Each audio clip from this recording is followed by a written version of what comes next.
Okay, so I'm here to talk about Blackhat Python. So I was up in Thunder Bay working, stuck in my hotel room, and one night I got a text message from my good buddy Justin Seitz, and he was like, yo, yo, yo, yo.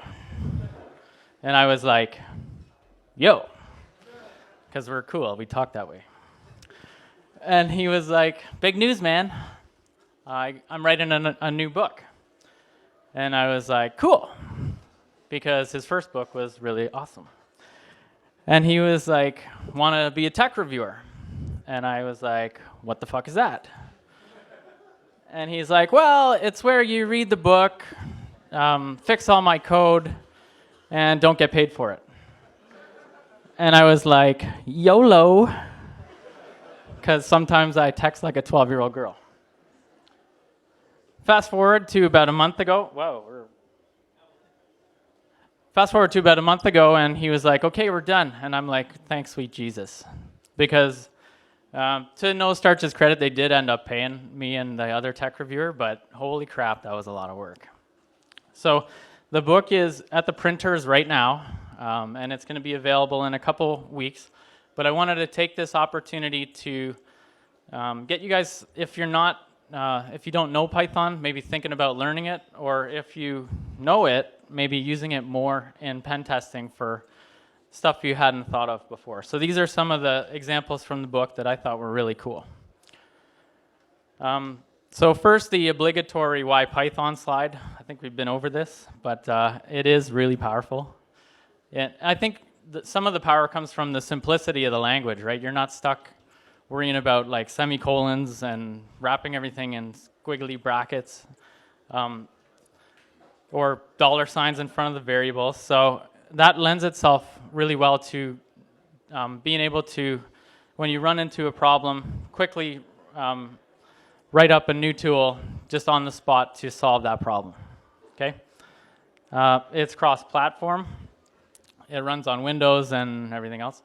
A lot of people will say, well, it doesn't come out of the box on Windows, but you can get around that with stuff like py.exe. So you can take your script and make it an executable. Or if the machine has Java on it, and we all know that that's installed on 3 billion devices. That's a sign of the apocalypse, by the way. Then you can run your Python script inside of the JVM. So that's kind of neat. And of course, it's been widely adopted by the InfoSec community, so, whoa, it keeps skipping. You can leverage the stuff that people have already done. So here's the first example. And it's a really basic one, admittedly. But so Netcat is great for doing a quick and dirty interactive shell on a system, right? But the problem is AV has kind of figured that out. So what if we replicate that functionality just using pure Python to avoid antivirus? So to do that, we'll need a server piece that's going to just sit there listening on a port, and it's going to handle the connections coming in. So it'll be able to like receive a file, run a command, and return the result, or just do like a full-on interactive shell. The client part is obviously going to want to connect to that. It's going to want to send a command, receive and print the response out, and if it's a shell, it's going to want to do that a whole bunch of times. Digging into the code, and I was assuming bigger monitor, but whatever. Here's the server part. You can see it's really simple. We're just using the socket module to set up our listener. Then we're using the threading module to spin up a new thread to handle requests coming in. So we can sit there listening and handle the client requests coming in at the same time. On the client side, again, we're using the socket module to send data. And then this is how we're running system commands. It's just the sub-process module. The check output function will give us a string back of the output. And I learned last year that I get what I call presentation fingers. So I can't type worth of shit in front of an audience. So I pre-recorded all the demos just to avoid that. So here's the demo for the Netcat replacement. This is an XP. This is the victim machine because I'm too cheap to pay for Windows 7 on my lab. And we're just running the script and we're telling it, hey, listen on port 5555. And we're giving it the -C so that it's going to fire up a command shell. And then the attacker machine is connecting to the target on that same port. I'm a slow typer. Yeah, there we go. And then it's going to drop us into this Blackhat Python shell. And then from there, we can just execute Windows commands like we were on the box. And right now, I'm just spitting out the contents of boot INI, just for demo. And that is it. So there's one use for you. The next thing that I thought was really neat, and I'd never done it before, is extending the Burp suite. So if you're not familiar, Burp Suite is like this really great web application testing tool. And it has this ability to be extended. It's kind of like a plug-in architecture, right?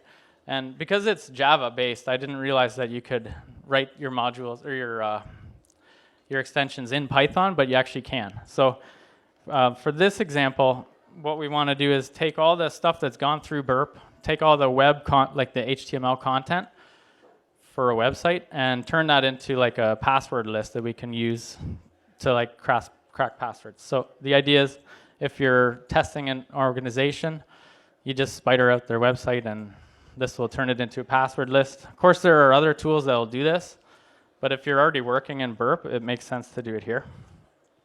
So to get this to work, there's some like boilerplate code you have to write. And then there's going to be we write a helper class that's going to strip out all the tags for us and just leave us with the contents of the page. And then we're going to take that and kind of just do some simple stuff that a user would do when they're making their password, like, you know, put a 1 at the end or the current year, stuff like that.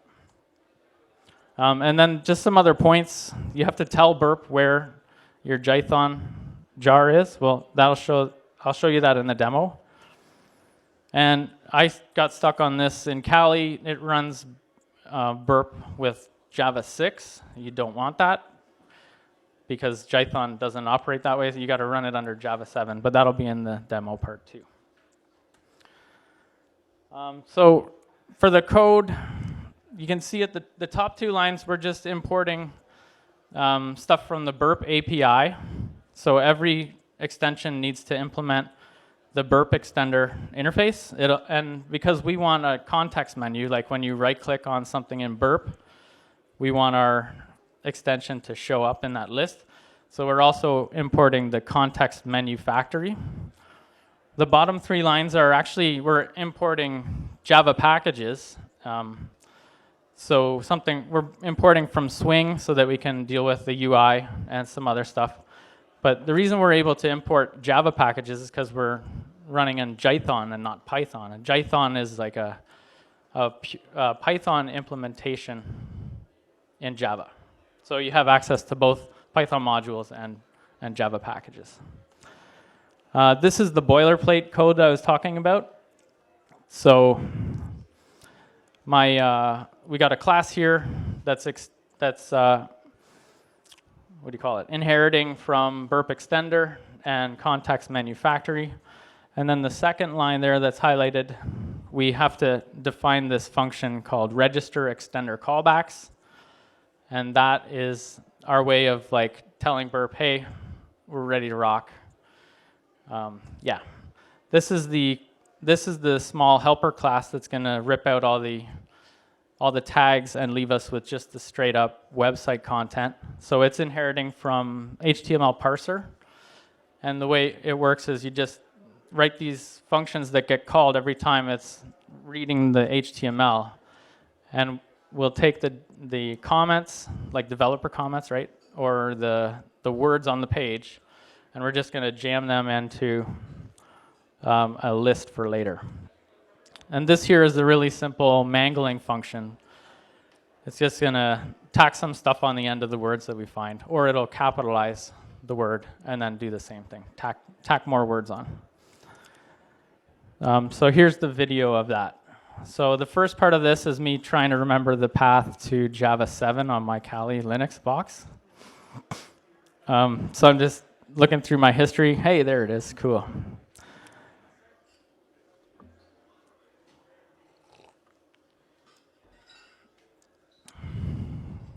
And if my computer is faster, okay.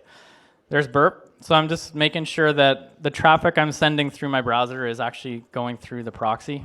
Nope, it's not.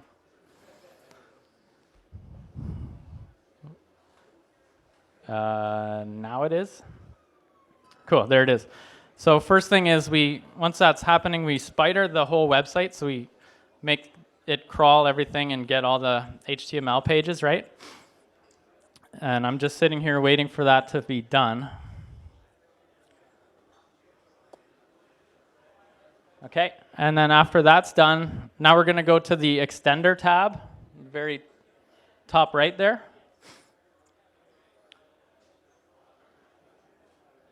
And you go to the options section, and you make sure you're pointed at the Jython jar. And then you go to the extensions tab, and we're going to add in our Python code. You switch this here to Python. You give it your script that you've written. And you have the option of putting standard output to a file, which would help us in this case because we want a password list. But just for demo, I'm going to show it up in the user interface. Through the magic of open source video editing, we are speeding ahead. But that gray thing I didn't know how to get rid of. All right, so we go back to all the requests. We highlight all of our requests. And then when we right-click, our new extension is in this list, create word list. So that's cool. That's going to run. And more video editing magic is going to happen.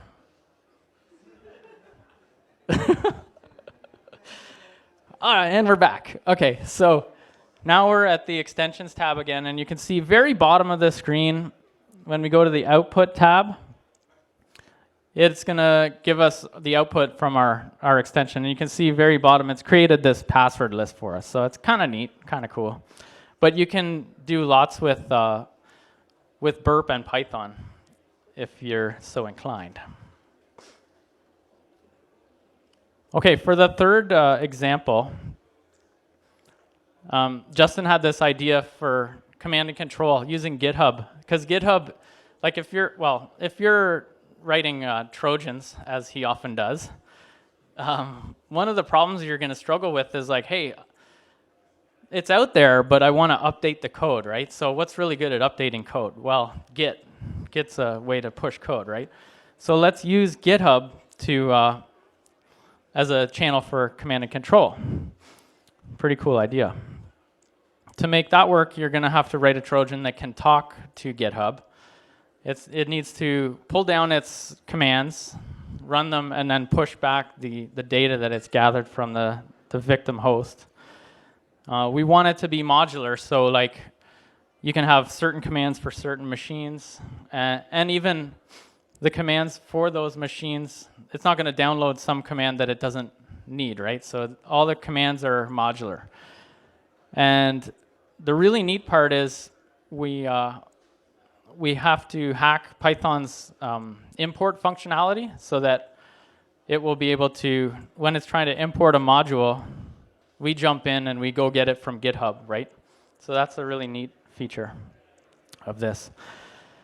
In terms of the code, we're importing from GitHub the GitHub 3 module. So you can Google that if you want to use it. The second line there, we're just setting a Trojan ID. So it's like a unique identifier for our victim host. And then the other thing to note here is we're using JSON for the configuration file.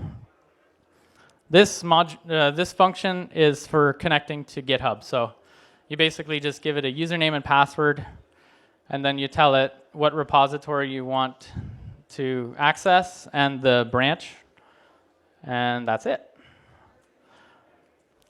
This method is for actually getting a file off of GitHub, and I don't know, it just does it.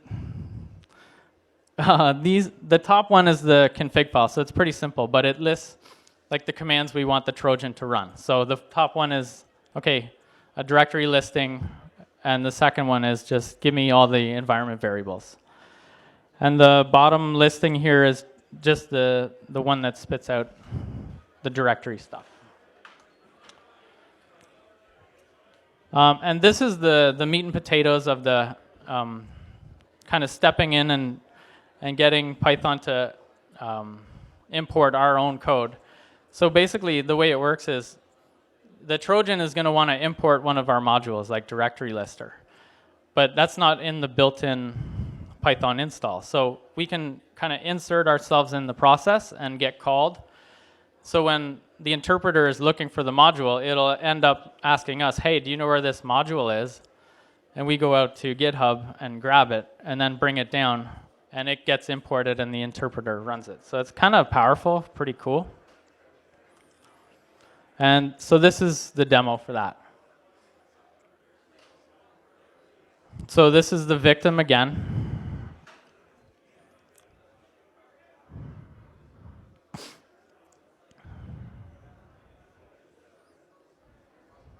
So it's got its config, it's looking for the modules, then it's running them, and then it's pushing the results back up to GitHub. So that's done. Now I'm going to switch to the attacker machine. Any second now. And you can see this is the repository it was pushing to. So now there's a new data folder up here with ABC, which is my victim machine, and the results of those two commands. So there's two files in here. They're base64 encoded. There they are there. And so I'm just going to pull that stuff down from GitHub.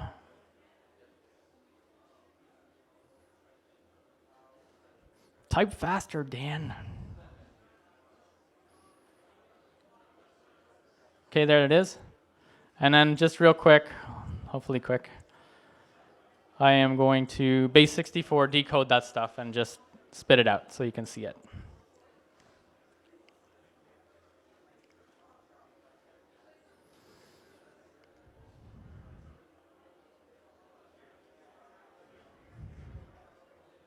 And I'm gonna change the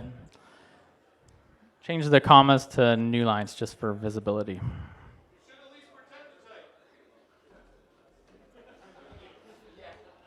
Biggity bam! All right. And I'm gonna skip the end. Like, this is taking way too long. So that's done. Cool. So yeah, that's pretty much the stuff that I have. But there's a lot more in the book that I want to draw your attention to. There's sniffing with Scapy. He does a really cool chapter where he's exfiltrating data through Internet Explorer, and he's got it all encrypted with public key cryptography and posting it on a Tumblr blog. So that's pretty crazy. Really cool chapter. VMware sandbox detection, so you can figure out if you're running inside of an analyst machine. There's a really kind of novel privilege escalation thing in there. It's safe and it's easy.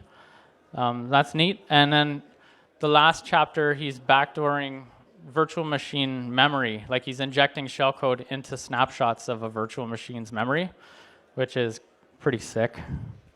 So yeah, check out the book and all the slides and the sample code. So I know it's hard to see, but the sample code is on my blog or my GitHub, and you can probably get it from the BSides site as well. So thanks a lot, guys.